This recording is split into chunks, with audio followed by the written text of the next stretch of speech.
push for Make in India started much before the pandemic actually began. But the thrust to make India a manufacturing hub, and more importantly, a global brand, is now stronger than ever before. What does it take for an Indian company to stand out in a very competitive global market? How does an Indian company scale up to a global level? Those are some of the ideas we will be now discussing in our session. Please welcome our speakers, Ankit Daga, Head of Business Development, McEnroe Consumer Products Limited; Abhishek Agarwal, President, Strategy Ozone India; Pradeep Agarwal, Founder and Chairman, Signature Global Group; and to chair this session, please welcome on stage Santosh Desai, columnist and MD and CEO of Future Brands India. So let me begin with the youngest person that we have on our panel, Abhishek, who's all of 23 years of age and therefore represents this new spirit perhaps better than anybody else. Abhishek, what is your sense of this new consumer, and you know, how do you see this new consumers, and what do you think is changing when you look at it from the vantage point of your business? Thank you, sir. So for us, we see the new consumer being much more conscious about the quality of products that they're consuming. With the proliferation of cheap data, there is a lot of access to aspirational content, different brands, different qualities, right? So for us, we saw that the new consumer, especially accelerated by COVID, is much more conscious of the brands that they're buying, the qualities that they're buying, and they're also looking that the brands that they buy provide them with solutions. There has also been an increase in the kind of purchasing power that we see. So we're in the building material space, in the architectural hardware and security solutions space. So here we see that consumers, especially homeowners, they really care about what they're putting into their homes, the kinds of brands that they're putting into homes. And we're seeing that tier 2, tier 3 markets are really booming. And that's where we're trying to go, where we're trying to connect with the end consumer in tier 2, tier 3 markets and provide them with end solutions. Ankit, Abhishek just mentioned the idea that, you're seeing the growth in the tier 2, tier 3 markets, the kind of so-called Bharat kind of markets. What is your experience, and how do you see this really take shape? I think so. India, of late, from what we see, has been taking a lot of pride in being Indian. And, we've had multiple data points to suggest how the consumer has forced multiple brands, multiple agencies, even media houses to go vernacular, to reach out to them in their own language. This sort of confidence in the consumer has not been, emanating usually. And, when we remind ourselves of the 80s and 90s, we see a lot of mass brand communication. All of a sudden, the consumer now demands, has much more power than what the brands had. So it's forcing, and it's a very lovely journey for brands as well, to create for that individual niche, to create and talk to that individual niche. Because all of a sudden, we see that there's a lot of pride, there's a lot of amalgamation. And the other pointer that, comes to light is how India, after a long time, is uniting. And it's lovely for brands like us to create and curate things for them. We are in the fragrance business, and we love doing that. When the consumer demands something for themselves, that's where we sort of tip the iceberg for them. That's the idea.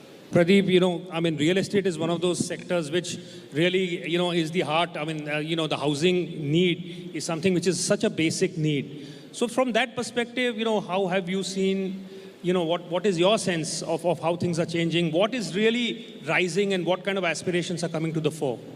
यानी last अगर 7-8 साल की अगर हम बात करें जी, सो मुझे लगता है इंडिया के अंदर एक एनर्जी जनरेट हुई है। यानी आप इसे किसी पॉलिटिकल एंगल से ना देखें, मुझे लगता है कि एक डिफरेंट इंडिया, न्यू इंडिया दिखाई दे रहा है। मैं रियल एस्टेट को बिलोंग करता हूँ, तो मैंने देखा है कि पिछले 6-7 साल में जो रियल एस्टेट सेक्टर सबसे ज़्यादा कहीं ना कहीं किसी न किसी एंगल से आप उसे कह सकते हैं कि बदनाम था, कि ये प्रॉब्लम है, बहुत सारे होम बायर्स को घर नहीं मिले। लेकिन जब से जो गवर्नमेंट है उसका माइंडसेट क्लियर रहा कि जो चीज़ें डिस्कस हो रही हैं वो मिलनी चाहिए कंज्यूमर को, तो उसने ऐसी पॉलिसी ड्राइव की। आप ये देखिए 2015 में मोदी जी ने अनाउंस किया हाउसिंग फॉर ऑल बाय 2022। एक होता है पॉलिसी का अनाउंसमेंट करना, एक होता है एग्जीक्यूट करना। कैन यू बिलीव कि 2021 तक ही लगभग 1,15,00,000 से भी ज़्यादा घरों को अप्रूवल मिल चुकी थी। लगभग 97 लाख घर ग्राउंडेड थे और लगभग 56 लाख घर लोगों को डिलीवर हो चुके थे। और उसके लिए पॉलिसीज़ बनाई गई प्रधानमंत्री आवास योजना जैसी, जिससे एक जो कॉमन मैन है, एक ऐसा पर्सन जिसकी हाउस होल्ड इनकम केवल 50,000 रुपये है, उसको कैसे कम से कम EMI में क्वालिटी घर प्रोवाइड कराए जा सके। रेगुलेटर इन प्लेस किया जिससे जो डेवलपर हैं वो राइट मैनर में इस काम को करें। तो मुझे लगता है कि ये पूरा का पूरा इकोसिस्टम जो है वो कहीं ना कहीं जब कोई एक इंडस्ट्री रन करती है तो उससे डराइव होने लगता है। जैसा अभिषेक ने अभी कहा कि वो भी होम फर्निशिंग ऐसी चीज़ों में काम कर रहे हैं। माइंडसेट चेंज हो गया है कि एक होता है कि केवल और केवल प्रॉफिटेबल बिजनेस में काम करना, एक है क्वांटम बेस्ड बिजनेस में काम करना और उससे अपने ब्रांड को बनाना। आई थिंक सो आज की डेट में जो अफोर्डेबल हाउसिंग है वो एक ऐसा सेगमेंट बन चुका है जिससे टॉप से बॉटम तक एक जॉब क्रिएशन हो रहा है और उसके बाद एक कॉमन मैन को घर मिल रहा है और क्वालिटी घर मिल रहा है। और जो अभिषेक जैसे जो सप्लायर्स हैं उनको भी एक बड़ा बिजनेस मिल रहा है और उनके अपने जो प्रॉफिट मार्जिन हैं उनको श्रिंक करके कॉम्पिटिटिव वे में लाना पड़ रहा है। हमेशा ये माना जाता था कि भाई to actually deliver a product which is of a good quality, given the kind of prices and given the kind of the infrastructure that we had, वो हमेशा एक तरह की दिक्कत मानी जाती थी। तो क्या कुछ इनोवेशंस हुए हैं यहाँ जो आप जिसके बारे में आप बताना चाहेंगे? यस, बिल्कुल। 2030 तक लगभग 6 करोड़ घरों की नीड है, बिकॉज अर्बनाइजेशन जो है वो बड़ी संख्या में हो रहा है। अगर 6 करोड़ घर आपको अगले यानी 1 करोड़ घर बनाए हैं और अगले 8 साल में लगभग 5 करोड़ घर और बनाने हैं, तो इसके लिए टेक्नोलॉजी की नीड होगी। और ऐसी टेक्नोलॉजी जो आज की डेट में वर्ल्ड में बहुत जगह यूज़ हो रही है। आज आप चाइना की बात करें, हांगकांग की बात करें, सिंगापुर की बात करें, तो वहाँ पे घर बनाने का जो टाइम है वो 12 महीने से 18 महीने का है।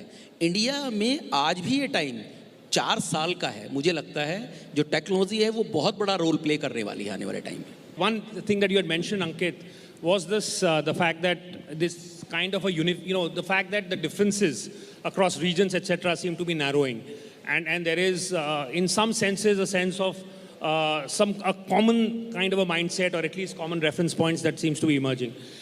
Does this not contrast with the idea that actually more and more businesses have to actually pay more attention to regional differences, or the fact that they have to customize their strategies for individual regions?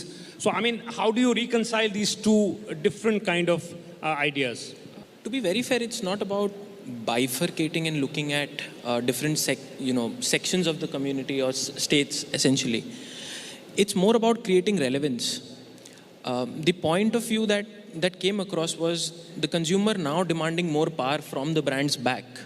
Whereas a national level television campaign would have worked essentially well for brands, or let's say a mass product at multiple lengths would have roamed across from Delhi to Kanyakumari per se.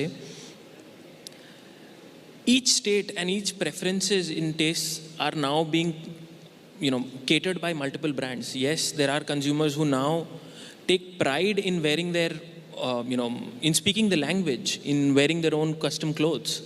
So that is where the brands see an opportunity. It's not largely a force at hand also, because we are opportunistic people at the end of the day. And wherever we find that we are able to connect to the consumers, that's where we raise our hand saying that, hey, I'm here and I'm available for you. So that's the sort of mindset that comes in. There's a lot of confidence that the consumer now has in terms of speaking in vernacular, conversing in vernacular. Earlier, there would be sessions of, people wanting to learn English, people wanting to consume English. We still remember the era where newspapers would, it was a precedent to be able to read an English newspaper. But now it's a matter of pride that I still have my Hindi or a Bengali newspaper at my place. That's where the brands come into picture and state that, we want to raise our hand that, hey, we are here for the people who want to do that as well. Abhishek, what is your view on this? Yeah, so to echo Ankit, I think that as brands, we need to be conscious that a consumer is now asking the question, why should we care about you, right? Why it's not necessarily enough to just supply a product, but what is the message that is there associated with your brand? And then additionally, yes, I think that the brands or consumers actually care about their regional differences. Yes, there is more consumption across the board of multimedia, but you still care about what regionally your differences are. So as a strategy, we are also focusing on communications and products that can be specific to different regions within the country.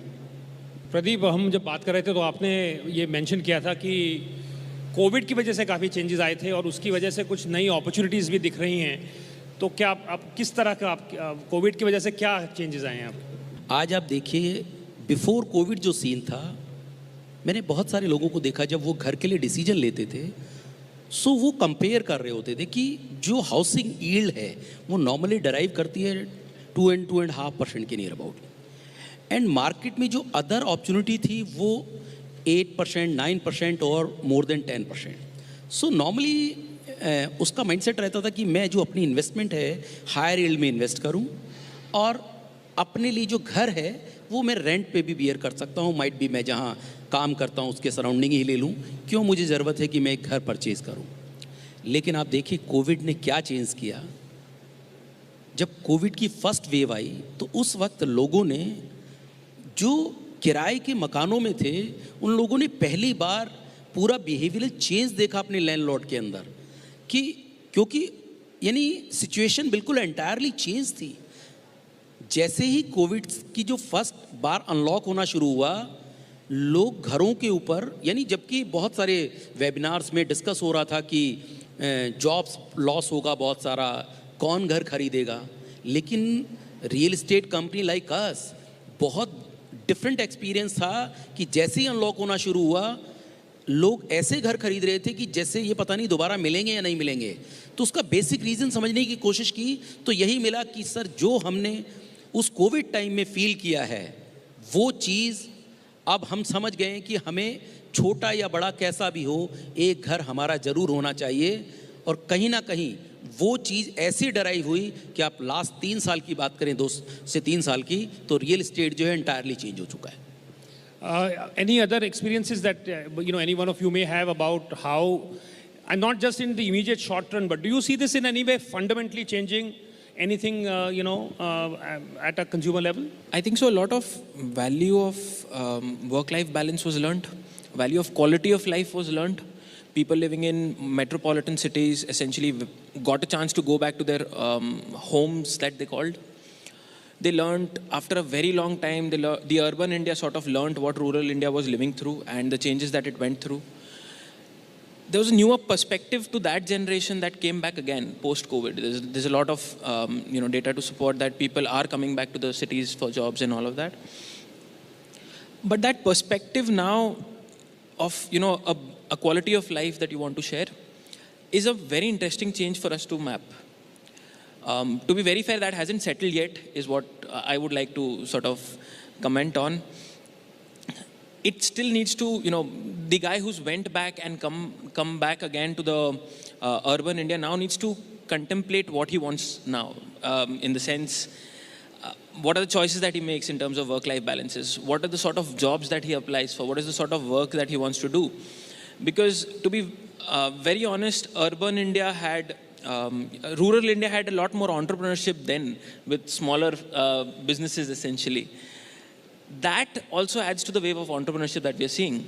Because now there's a challenge that I work at my time, I work at my ways, and I work for what I think drives me. That adds on to the power to what the story of India that we want to talk about. That's a very interesting note that we are closely following as well, because it's changing and it's extremely dynamic in nature per se.